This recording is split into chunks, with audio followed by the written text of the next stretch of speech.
Mafunzo haya yanakuja kama chachu ya kuamsha fikra zetu za siku zote, ili sasa tuendane na hali ya sasa bila kuacha maarifa ya siku za nyuma. Ziko baadhi ya nchi duniani ukienda wanaheshimu na kukubali sheria pengine kuliko sisi hapa tunavyoweza kuwa tulivyokuwa na imani kali au imani thabiti za dini zetu. Yaani ukimuuliza mwananchi au mfanyakazi au mtu yoyote, kati ya sheria na Mungu unaogopa nini? Jibu lake linaweza kukushangaza. Sisi hapa nina uhakika wengi wetu hapa tungesema tunaogopa nini? Lakini wako watu wanaogopa sheria zaidi. Nikisema hivyo nina maana au kusisitiza tujifunze vema kwenye nafasi hii ambayo tumeipata. Tuone jinsi ya kutumia maarifa yetu kuhakikisha kwamba tunazingatia taratibu na sheria kwa ubora na kwa umahiri zaidi katika kuwatumikia wananchi kwenye mkoa wa Dar es Salaam na kwenye halmashauri ya Ubungo kama eneo maalum. Nasisitiza kwamba kama hatutoa huduma bora, picha inayotoka nje ya ofisi zetu ni kwamba ofisi zetu hazina uadilifu, ofisi zetu zina rushwa. Hata kama hatutoi au kupokea rushwa, lakini tunatoa taswira ya kwamba ofisi zetu hazina uadilifu, ofisi zetu zina rushwa.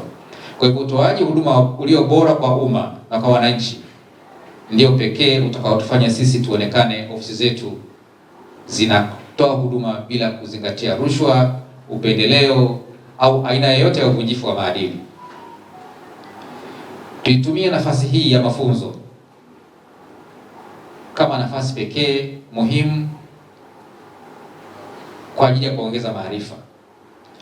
Itakapofika mwisho wa mafunzo haya siku ya leo, tuondoke na kitu ambacho kitatusaidia baada ya kurudi kwenye ofisi zetu. Mkakati huu ni mkakati unaotekelezwa kwa kipindi cha miaka 7 kuanzia 2023 na utaendelea kutekelezwa mpaka 2030.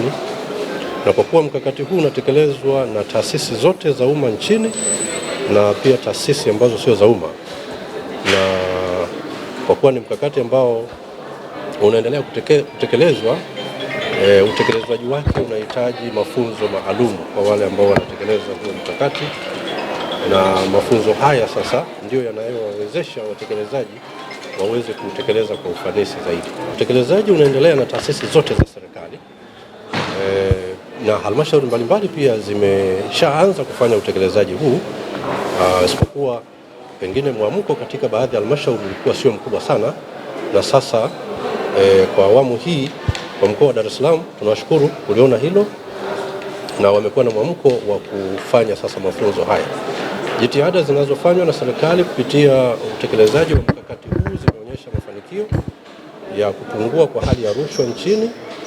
Kwa miaka kadhaa kama taifa tumepiga hatua mengi ambayo tunakwenda kuyakazia. Kwanza ni kuwafanya watekelezaji na wasimamizi wa mkakati huo wauelewe kwa kina mkakati wenyewe, lakini waelewe mambo ambayo wanapaswa kwenda kuyasimamia katika kukuza uadilifu ndani ya halmashauri zao na kupambana na rushwa, na wakisha elewa waweze sasa kuweka mkakati wa utekelezaji na kujipanga vizuri zaidi ili tuweze kuona matokeo zaidi na ubora wa huduma na mapambano dhidi ya rushwa kwa siku zijazo. Mafunzo haya ni muhimu sana kwetu kwa sababu kwanza yamekwenda kutukumbusha wajibu wetu kama viongozi, namna gani ya kusimamia mustakabali mzima wa majukumu yetu na mustakabali mzima wa malengo ambayo tumejiwekea katika kutoa haki stahiki na yale ambayo yanatakiwa kutoleka katika jamii bila kuathiri haki zao.